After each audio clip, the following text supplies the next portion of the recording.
Bejn Jannar u Settembru ta' din is-sena 441 pazjent għattaw 24 siegħa jew aktar fuq stretcher fil-kuritur tal-Isptar Mater Dei.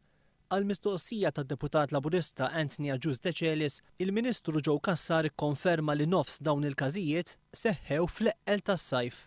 F'Ġunju kien hemm 42 pazjent li jagħmlu 24 siegħa jew aktar fuq stretcher, f'Lulju 43 pazjent.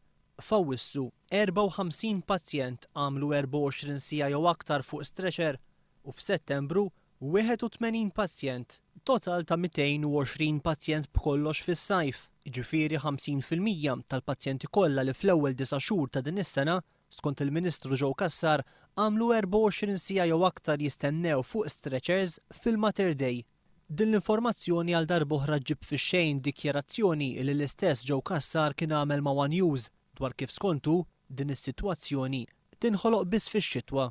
Di l-problema tal-emerġenza tafu hija fix-xitwa u tafu li di tinqala kull xitwa.